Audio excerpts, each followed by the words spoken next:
Hello guys, आज हम आपके लिए लेकर आए हैं कूलॉम्स लॉ। कूलॉम्स लॉ हमारा होता क्या है? जो आपके छोटे छोटे पॉइंट चार्ज होते हैं, जो चार्ज आप जानते हो, चार्ज हमारे दो प्रकार के होते हैं, एक नेगेटिव होता है, दूसरा पॉजिटिव चार्ज होता है। यहाँ पर छोटे छोटे जो चार्जेस होते हैं, पॉइंट चार्जेस होते हैं, उनके बीच में लगने वाला फोर्स ऑफ इंटरेक्शन वो हमारे इन दो पॉइंट चार्ज के प्रोडक्ट के डायरेक्टली प्रोपोर्शनल होता है। और जिस डिस्टेंस पर इन चार्जेस को, इन पॉइंट चार्जेस को रखा गया है, उस डिस्टेंस के स्क्वायर के इनवर्सली प्रोपोर्शनल होता है। इनको हम डेफिनेशन में इसको हम किस तरह लिख सकते हैं? Force of interaction between point charges is directly proportional to the product of point charges and inversely proportional to the square of distance between them। यहाँ पर एक बात आप याद रखिएगा, पॉइंट चार्ज किनको कहा जाता है? पॉइंट चार्ज हमारे बिल्कुल छोटे छोटे चार्ज होते हैं, और अगर जो पॉइंट चार्जेस हमारे होते हैं उनको किसी दूरी पर रखा गया है, या हम in other words we can say that two charged bodies are separated by a distance.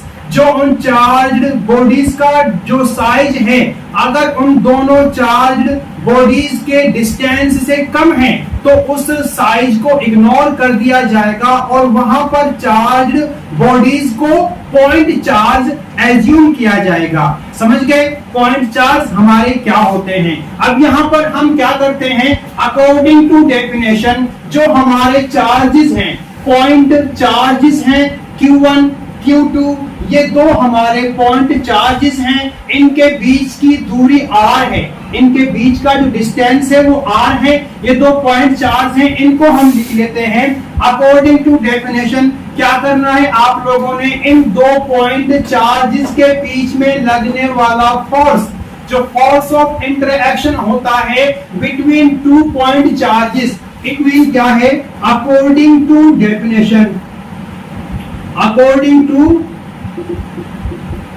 definition, force of interaction is directly proportional to the product of point charges, product of point charges। It mean इसको हम equation number first मान लेते हैं, और दूसरा इसमें definition क्या बताया गया है? जो फोर्स ऑफ इंटरएक्शन होता है वो हमारा इनवर्सली प्रोपोर्शनल होता है।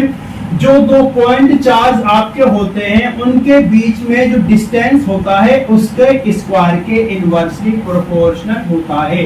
इसको हम इक्वेशन नंबर सेकंड मान लेते हैं। अब यहाँ पर ये भी हमारे फोर्स की वैल्यू है और ये भी हमारे फोर्स की वैल्यू है, तो हम इक्वेशन फर्स्ट और इक्वेशन सेकंड को दोनों को क्या कर लेते हैं? कंबाइन कर लेते हैं। तो क्या करना है आप लोगों ने? Combining equation first and equation second. So force is directly proportional to the product of point charges Q1 Q2 by and inversely proportional to the square of distance between them। अब यहाँ पर क्या करना है? एक बात हमेशा आप ध्यान रखिएगा कि जो फोर्स ऑफ इंटरेक्शन होता है आपका बिटवीन टू पॉइंट चार्जेस, वो एक्ट कहाँ करता है आपका? Along line joining.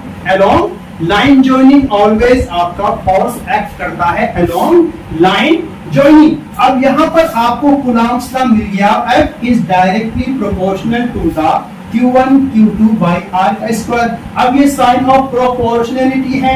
अब इसको हटाने के लिए हमें कांस्टेंट वैल्यू पुट करनी पड़ेगी। सो हम क्या करते हैं, यहाँ पर मान लेते हैं F is equal to K into Q1 Q2 by R का स्क्वायर। और यहाँ पर K हमारा क्या है? इसको हम इलेक्ट्रोस्टैटिक फोर्स कांस्टेंट कहते हैं। इलेक्ट्रोस्टैटिक फोर्स कांस्टेंट कहा जाता है। K इज इलेक्ट्रोस्टैटिक फोर्स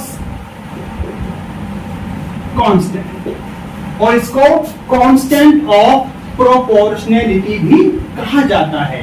अब जो हमारी इस के की जो वैल्यू होती है वो मीडियम के ऊपर डिपेंड करती है कि मीडियम आपका कैसा है। कोई भी चार्जेस आपके हैं वो आपके फ्री स्पेस में रखे हुए हैं या किसी मीडियम में रखे हुए हैं, एयर में है या वैक्यूम में है। तो हम क्या है कि जो यहाँ पर के की वैल्यू का इस्तेमाल किया गया है वो जो हमारे पॉइंट चार्जेस हैं वो हमारे फ्री स्पेस में या एयर में हमारे रखे हुए हैं, वहां पर के की वैल्यू को यहाँ पर पुट किया गया है। और जो के की वैल्यू हमारी होती है फ्री स्पेस के लिए सीजीएस सिस्टम में, और सीजीएस सिस्टम के लिए हम के की वैल्यू यहाँ पर 1 मानते हैं जब आपके पॉइंट चार्ज किसी फ्री स्पेस में रखे हुए हैं। अगर एसआई सिस्टम के लिए हम के की वैल्यू 9 × 10⁹ यहां पर पुट करते हैं और यूनिट हमारी क्या हो जाएगी,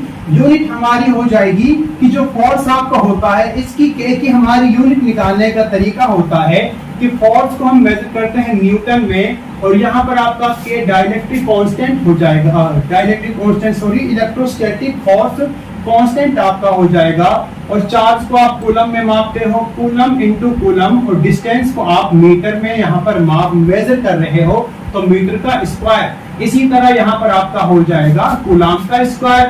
तो क्या करेंगे, मीटर को यहाँ पे लेके पहुंच जाओ, newton metre square into coulomb into coulomb, coulomb का स्क्वायर इक्वल टू के। तो के की आपकी यूनिट क्या हुई, coulomb square inverse newton metre का स्क्वायर। तो आप लोग यहाँ पे क्या लिख सकते हो, के की unit newton metre square coulomb inverse square. ठीक है, तो यहाँ पर आपकी कूलम की पावर -2 यहाँ पर आपके निकल के आ गया। और दूसरा आपको क्या है, जब आपका फ्री स्पेस में रखा हुआ है उस फ्री स्पेस में के की जो वैल्यू है आप यहाँ पर पुट कर सकते हो 1/4π एप्सिलॉन नॉट। एप्सिलॉन नॉट हमारा क्या है, absolute electrical permittivity, absolute electrical permittivity और फ्री स्पेस। अगर मीडियम के अंदर इसको रखा जाएगा तो इसको हम एप्सिलॉन सिर्फ इस्तेमाल करेंगे। तो हमारा क्या हो जाएगा, जो एप्सिलॉन है, अब इस वैल्यू को आप यहां पर भी पुट कर सकते हो, F is equal to 1/4π epsilon naught into Q1 Q2 by R का स्क्वायर। ये आपका कूलम्स लॉ निकल के आ चुका है। और जो एप्सिलॉन नॉट है वो आपका होता क्या है, एप्सिलॉन नॉट आपका होता है absolute permittivity for free space. Air के लिए भी आपका यही रहेगा और वैक्यूम के लिए भी आपका यही रहेगा। इसको आपने इस्तेमाल करना है। और एप्सिलॉन नॉट की जो वैल्यू है आपकी क्या होती है, 8.854 × 10⁻12 और जो यूनिट्स हैं इसकी हमारी k equal to 1/4π epsilon naught होता है। एप्सिलॉन नॉट को हम यहाँ लेके चले जाएंगे, k को हम यहाँ पे लेके आ जाएंगे। जो आपकी यूनिट्स हैं एप्सिलॉन नॉट की, जो आपकी k की यूनिट्स हैं उसकी उल्टी हो जाएंगी, उसकी अपोजिट में हो जाएंगी। इसका मतलब कूलम स्क्वायर न्यूटन -1 m -2, ये आपका एप्सिलॉन नॉट की वैल्यूज आपकी निकल के आ जाएंगी। अब ये जो आपका यहाँ तक आपका कूलम्स लॉ है जो आप लोग निकाल चुके हो, और ये आपका जो हरियाणा बोर्ड है और सीबीएसई बोर्ड है उसमें 2 नंबर का क्वेश्चन पुटअप किया जाता है। नेक्स्ट वीडियो में हम आपके लिए कराएंगे कि जो एप्सिलॉन नॉट होता है इसकी यूनिट्स क्या होती हैं और इसके अलावा इसका डायमेंशनल फॉर्मूला क्या होता है, और एप्सिलॉन नॉट का इस्तेमाल या एब्सोल्यूट परमिटिविटी का इस्तेमाल क्यों किया जाता है, कहाँ किया जाता है। सो गाइस, हमारे इस वीडियो को लाइक करें, कमेंट करें और शेयर करें। Thank you very much.